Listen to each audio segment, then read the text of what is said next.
कैसे हैं आप सभी लोग। एक बार फिर से स्वागत है आपका हमारे YouTube channel study with Yogesh में। आज हम लोग देखेंगे उत्तराखंड के करंट अफेयर्स। मतलब क्योंकि मैंने आपसे क्या कहा कि करंट अफेयर्स की जो वीडियो है वो एक रेगुलर इंटरवल पे आएंगे, 15 दिन 20 दिन के अंदर, तो 10-15 ही क्वेश्चन निकल के भी आएंगे। बाद में क्या होता है कि बहुत लेंदी वीडियोज हो जाती हैं, लेंदी भी नहीं कह सकते हम लोग। क्या होता है ना कि सडनली एक प्रेशर टाइप का आता है कि यार करंट अफेयर्स भी तैयार करना है, ये पढ़ना है, वो पढ़ना है, अलाना फलाना ढिमकाना, कई चीजें हो जाती हैं। तो हम लोग जो करंट अफेयर्स का पोर्शन है उसको साथ साथ ही हम लोग लेके चलेंगे, ठीक है। तो हेडिंग डाल लीजिए बच्चों, क्योंकि इसमें 2 वीडियोज आ चुकी है शायद मेरे ख्याल से ना, उत्तराखंड करंट अफेयर्स की। उत्तराखंड करंट अफेयर्स 1-2 वीडियोज पहले आ चुकी हैं। फैक्ट ही चलते हैं बच्चों, इसमें ज्यादा डिटेल से हम लोग पढ़ते नहीं हैं, जो करंट अफेयर्स वाला पोर्शन है, ठीक। देखिए पहला क्वेश्चन लिखना है बच्चों, जो समान नागरिक संहिता है, यूसीसी विधेयक 2024 से संबंधित जो नियमावली, पहले तो ये लिखो समान नागरिक संहिता, यूनिफॉर्म सिविल कोड, पूरा लिखना।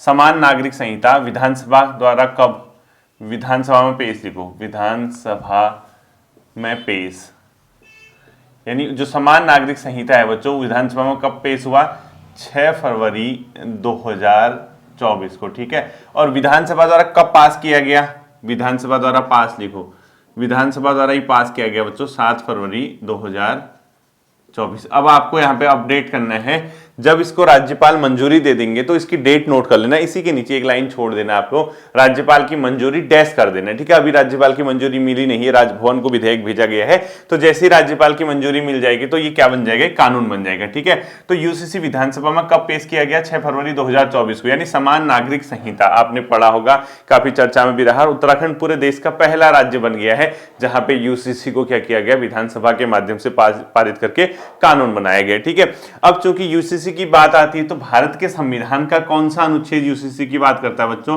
44, ठीक है।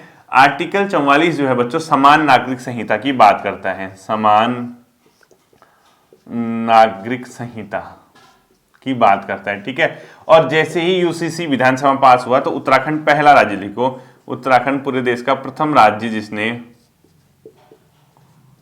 जिसने यूसीसी पास किया, ठीक है, जिसने यूसीसी विधानसभा के माध्यम से यूसीसी पास किया या विधानसभा के माध्यम से पास किया, ठीक है, विधानसभा में पास किया, सभा में पास किया, पहला राज्य, ठीक।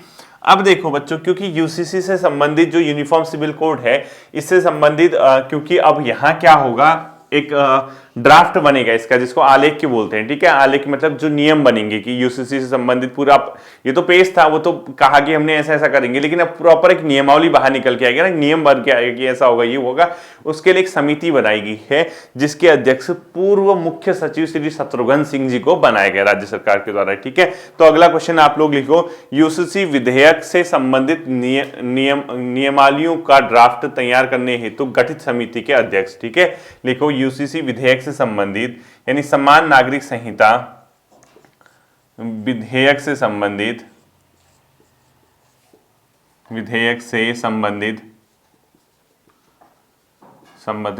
नियमावलियों के ड्राफ्ट हेतु गठित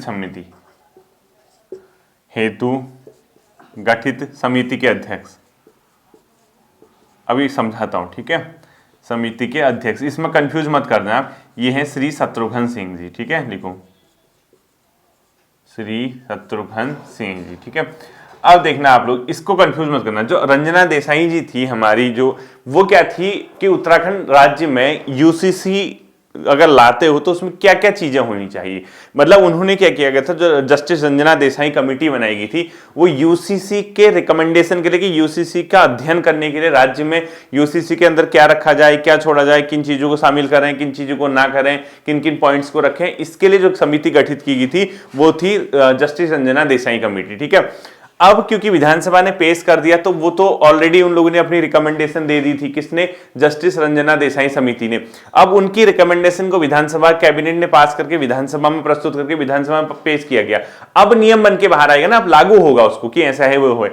उसी ड्राफ्ट को बनाने के लिए फिर से एक कमेटी गठित कर दी गई है, जिसके अध्यक्ष कौन है बच्चों, श्री शत्रुघ्न सिंह जी है, ठीक है। यही मैं आपको समझाना चाह रहा हूं, इसमें कंफ्यूज मत करना, ठीक।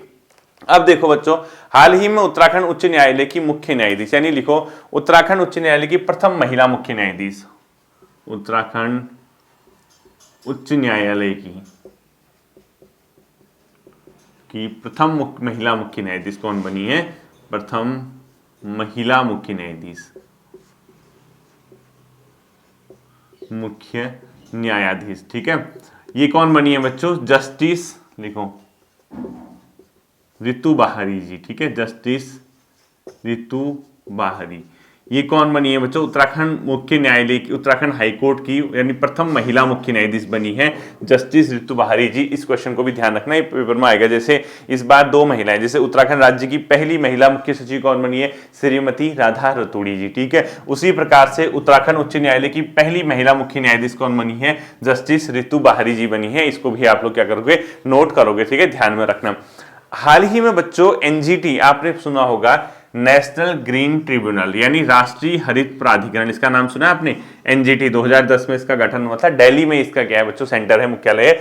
एनजीटी ने क्या किया बच्चों? उत्तराखंड के एक हिल स्टेशन का अध्ययन करने के लिए कि वहां भौगोलिक दृष्टि से कोई मतलब ऐसा खतरा तो नहीं है, कोई प्रॉब्लम तो नहीं आएगी जियोग्राफिकल उससे, तो उसके लिए एक समिति का गठन किया है। ठीक है, यानी एनजीटी ने किस हिल स्टेशन के अध्ययन के लिए एक समिति का गठन किया है? मसूरी हिल स्टेशन, जिसमें कुछ मेंबर हैं जिसकी अध्यक्षता करेंगे मुख्य सचिव उत्तराखंड शासन। ठीक है, देखो एनजीटी द्वारा यानी राष्ट्रीय हरित प्राधिकरण द्वारा उत्तराखंड के किस हिल स्टेशन के अध्ययन करने हेतु, किस हिल स्टेशन के अध्ययन हेतु समिति का गठन किया गया है? अध्ययन हेतु 30 अप्रैल तक इनको रिपोर्ट देनी है। ठीक है, हेतु समिति का गठन किया गया है। ये बच्चों मसूरी हिल स्टेशन, यानी जो मसूरी है बच्चों उसका स्टडी करने के लिए, जैसे जोशीमठ में हुआ था ना, अभी बीच में प्रॉब्लम आई थी वहां पे, अभी भी आप लोग कहीं सुन रहे होंगे, दरार वगैरह आई थी, या जो हिल स्टेशन है उसमें बहुत ज्यादा आपने सुना होगा। उसी तरीके से एनजीटी ने स्वतः संज्ञान लेते हुए मसूरी हिल स्टेशन में ऐसी कोई प्रॉब्लम ना आई इसके लिए, या कोई ऐसी दिक्कत तो नहीं हो सकती, इसके अध्ययन के लिए एक समिति का गठन किया गया है, वो है मसूरी हिल स्टेशन। इसका जो अध्यक्ष बनाया गया है, उत्तराखंड शासन की मुख्य सचिव को इसका अध्यक्ष बनाया गया है। ठीक है, तो ध्यान रखना इसको, इसमें 9 मेंबर है, ध्यान रखना इसको। इसमें जो समिति है ना, इसके सदस्य 9 सदस्य हैं इसमें। देखो सदस्य कितने हैं इसमें? 9 मेंबर हैं। ठीक है, और इसकी अध्यक्षता कौन करेगा?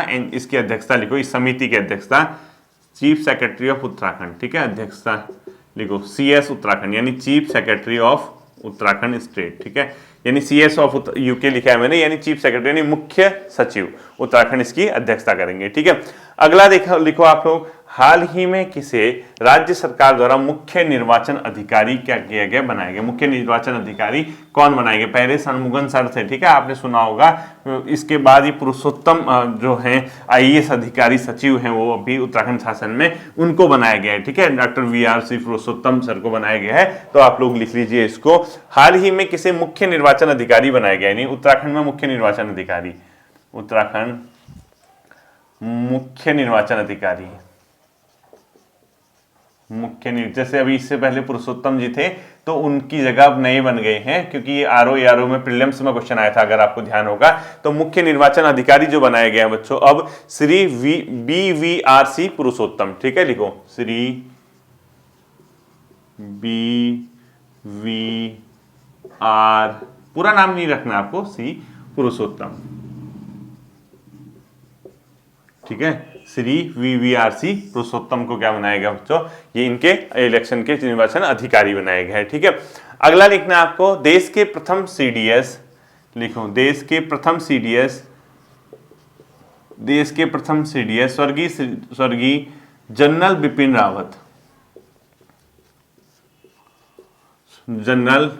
रावत की प्रतिमा कहां पे बनाई गई है?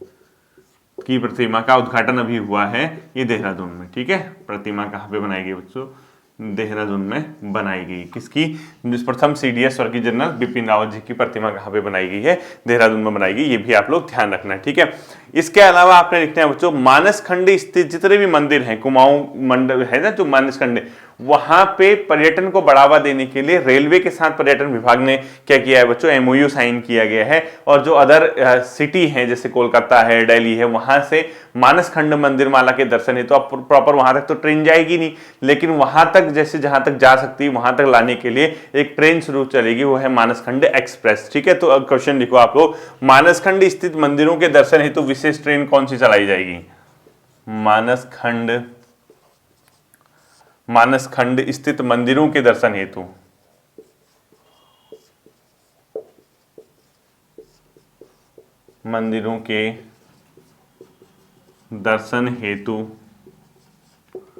जो विशेष ट्रेन चलेगी, ये चलेगी बच्चों मानस खंड एक्सप्रेस। ठीक है, मानस खंड एक्सप्रेस यहाँ पे चलाई जाएगी। ठीक है, मानस खंड एक्सप्रेस ये चलेगी, इसको भी आप लोग ध्यान में रखना। ठीक है, अगला लिखो, हाउस ऑफ हिमालयाज का संबंध किस चीज से है?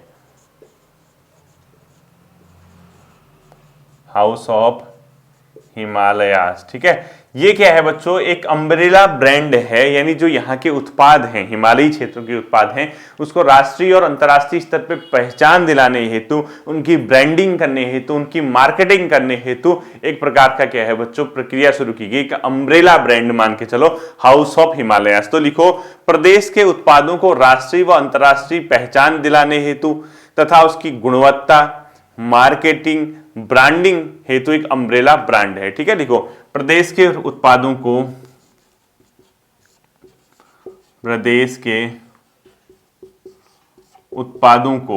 ठीक है, राष्ट्रीय व अंतर्राष्ट्रीय पहचान दिलाने हेतु, नेशनल एंड इंटरनेशनल पहचान हेतु तथा उनकी मार्केटिंग, ब्रांडिंग तथा उनकी गुणवत्ता, मार्केटिंग, ब्रांडिंग, जो भी लिखते हो, गुणवत्ता हो गया, मार्केटिंग, ब्रांडिंग। ठीक है, यानी इनकी मार्केटिंग करनी है, ब्रांडिंग करनी है, उसकी गुणवत्ता देखना है, हेतु अम्ब्रेला ब्रांड, यानी सब इसी के अंडर आ जाएगा। ठीक है, हेतु अम्ब्रेला ब्रांड। तो आप समझ गए ना, हाउस ऑफ हिमालयाज क्या है? प्रदेश के उत्पादों को पहचान दिलाने हेतु बेसिकली शुरू किया गया। ठीक है, अगला लिखो, राज्य आंदोलनकारी व उनके आश्रितों को कितने % आरक्षण देने संबंधी विधेयक विधानसभा में पास किया गया बच्चों? 10% रिजर्वेशन। ठीक है, लिखो, राज्य आंदोलनकारियों व उनके आश्रितों को आरक्षण प्रदान करने हेतु, सरकारी सेवाओं में आरक्षण प्रदान करने हेतु कितने % आरक्षण प्रदान करने हेतु विधानसभा में विधेयक पारित किया गया है? 10% लिख देना है। ठीक है, ये 10% जो है आरक्षण किसको मिलेगा बच्चों? अब राज्य आंदोलनकारी व उनके आश्रित। ठीक है, राज्य आंदोलनकारी व उनके आश्रित, उनके डिपेंडेंट जो है, ठीक है, इनके लिए राज्य सरकार ने क्या किया बच्चों? अपने आप में ये 10% आरक्षण का प्रावधान इनके लिए किया गया है, जो भी ये विधानसभा में फेस किया है। ठीक है, अगला देखना, जब यूसीसी की ड्राफ्ट कमेटी बनी थी, यूनिफॉर्म सिविल कोड, उसके लिए कौन थे ड्राफ्ट कमेटी? वहां जब बनी थी जस्टिस अंजना देसाई, ये लिखाया है मैंने आपको और सभी बच्चों को लगभग को पता होगा, इतनी बार बताने की जरूरत नहीं है। ठीक है, अगला लिखो, भारत की पहली हेलीकॉप्टर आपातकालीन सेवा कहां पर शुरू होगी? ठीक है, लिखो, भारत की पहली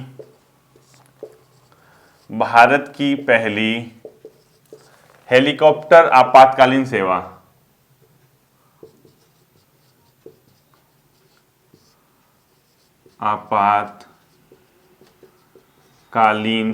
कहां शुरू होगी बच्चों? उत्तराखंड के एम्स में। ठीक है, उत्तराखंड में शुरू होने वाली है, एम्स में। लगभग 100-150 मीटर की दूरी पे ये कुछ हेलीकॉप्टर रहेंगे एम्स में, अगर इतनी इमरजेंसी होगी तो बाय एयर वो उठा के ले आएंगे। ठीक है, और ये जो शुरू किया गया बच्चों, इसको HEMS बोला गया है। ठीक है, ये जो है मतलब हेली इमरजेंसी मेडिकल सर्विस इसको बोल सकते हैं आप, HEMS के तहत। ठीक है, मतलब इसको बोलते हैं HEMS, और ये जो संजीवनी एक इसका नाम दिया गया बच्चों इस प्रोजेक्ट को, ये भी आप लोग ध्यान में रखना है। ठीक है, इसके अलावा बच्चों जब उत्तराखंड में अदर स्टेट से कोई एंट्री करेगा तो उस पर ग्रीन टैक्स लगने की बात चल रही है, वो अखबार में ध्यान रखना आप लोग, न्यूज़पेपर वगैरह में आएगा। जैसे उत्तराखंड में किसी अदर स्टेट से कोई छोटी गाड़ियां आती है, जैसे स्कूटर, बाइक वगैरह छोटी गाड़ियां, उनको 20 रुपए का ग्रीन टैक्स लग सकता है। इसके अलावा जो मीडियम साइज की हैं, जैसे कार होगी, कार वगैरह, या SUV जो हल्की गाड़ी है, उसमें 40 रुपए तक लग सकते हैं। इसके अलावा उससे थोड़ी जो भारी होंगी, बहुत भारी नहीं, उससे भारी, ठीक है, उसमें लगभग 60 रुपए तक लग सकता है। जो बहुत भारी व्हीकल होंगी लाइक ट्रक हो गया, बसेज हो गई, उसमें 80 रुपए तक का, ठीक है, ये ध्यान में आप लोगों को रखना है। ठीक, ये था बच्चों कुछ महत्वपूर्ण क्वेश्चन, क्योंकि बहुत ज्यादा मैंने इसमें पहले भी आपको कई टाइम पे क्वेश्चन कराए हुए हैं उत्तराखंड करंट अफेयर्स के।